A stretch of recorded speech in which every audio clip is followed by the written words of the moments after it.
You know when you call your favorite pizza place and they just know you? They know your name, your address, what you usually get. It kind of feels like magic, right? Well, today we're going to pull back that curtain. We're going to show you exactly how it works by building a database for a local pizza shop, right from scratch. I mean, seriously, think about it for a second. You give them your phone number, and boom, suddenly it's, "Hey, Tony, the usual large pepperoni, coming right up to the same address." How on earth do they do that? Do they have some kind of superhuman memory? A psychic on staff? Nope, not even close. The secret, the real powerhouse behind it all, is a super organized system for storing and connecting information. Honestly, it's the invisible engine that runs so much of our world. And today, we're going to build a simple version of that engine ourselves. Okay, so let's meet our client. We've got this amazing local pizza shop, but they are literally drowning in paper. They're using what's called a conventional file system, and let me tell you, it is an absolute recipe for disaster. Let's take a look at the chaos. So, on the left, you've got the old way. Total chaos. Every piece of info is stuck on its own little island. You've got order slips over here, a separate address book over there, maybe some messy spreadsheets somewhere else. It's a mess. Our goal is what you see on the right. A single, clean system where all those islands are connected by bridges. And this is where the real headaches start. Maybe the delivery driver wrote "Beware of dog" in his own little notebook, but the person taking the next order? They have no idea. And just look at all those duplicate order slips. You write down Tony's address 10 different times, and you're just begging for a typo to send a pizza to the wrong house. Plus, what if you want to add something new, like an allergies section? You'd have to redesign and reprint every single paper form. It's a total nightmare. All right, so how do we fix this disaster? We've got to start with the basics. To build this new, shiny system, we really only need to understand three simple core concepts. These are the building blocks that are going to bring order to all this chaos. First up, we have the field. Just think of it as a single box on a form. It is the smallest possible piece of information that actually means something. So a customer's first name, that's a field. Their zip code, also a field. See, we break it down this small because the more specific we get now, the more powerful our database becomes later. It's super important. Now, if you take a bunch of those related fields and you group them all together, you get what's called a record. So the name field plus the address field plus the phone number field plus what they ordered, all of that combined makes one complete record. It's basically one whole order slip, just in a neat digital package.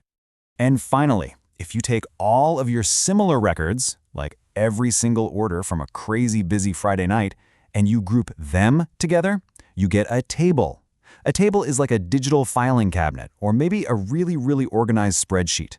So you see, fields make up records, and records make up tables. Simple as that. We now have a clean place to store everything. Okay, so we've got our data organized and stored. That's great.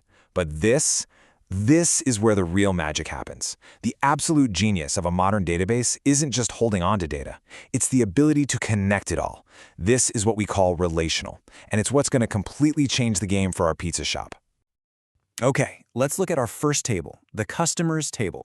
We've got their name, their phone number, but look at that first column, customer ID.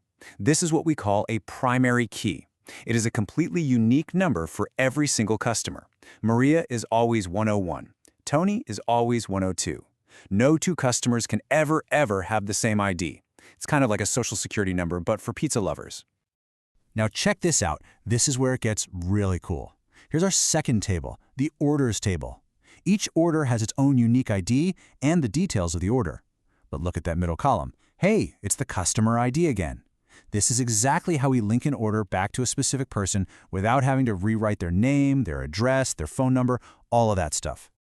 This is the brilliant connection. The customer ID is the bridge between our two tables. In the customer's table, it's the primary key, the one true identifier. But when that same ID pops up in the orders table, we call it a foreign key. Why? Well, because its home is in the customer's table. That foreign key is basically a pointer that says, hey, for order number 5001, go find customer 102 in the other table to get all their info. We never have to type Tony's name and address ever again. It's amazing!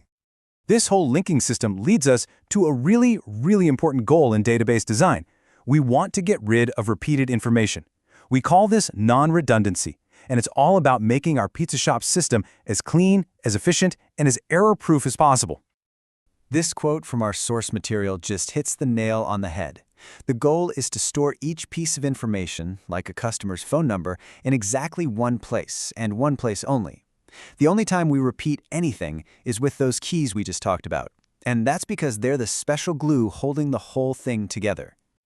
So here's the bottom line. On the left, you've got the bad way. One massive table where if Tony orders 100 times, his name and address are typed out 100 times. That's 100 chances for a typo. But on the right, you have the good way. His information is stored just once in the customer's table. His 100 orders simply have his unique ID, 102. This whole process of splitting data up to avoid repetition, it's called normalization. It saves space, and way more importantly, it prevents a ton of mistakes. Okay, we've got the pieces, we've got the principles, we get it. Now, how do we actually plan this thing out? Well, luckily, there's a really simple blueprint we can follow to design our pizza shop's new database right from the very beginning. It really just boils down to these 3 steps. First, you identify your entities. These are the main things your business cares about. For us, that's pretty obvious: customers, orders, and menu items. Second, you define the attributes, which is just a fancy word for the details you need for each thing, like a customer's name. And third, you figure out the relationships. How do they connect? Well, one customer can have many orders. That's the link right there. And just like that, by following these simple principles, our pizza shop has gone from total chaos to crystal clarity. Orders are accurate, customer info is safe and easy to find, and the whole business can finally grow without getting buried under a mountain of paper. The pizza problem is officially solved. So, I'll leave you with this final thought. Your streaming service that remembers what episode you're on, your online shopping cart, even your local library's catalog, it is all powered by databases just like this. Now that you know the blueprint, how many can you spot running silently in the background of your own life? Thanks for watching.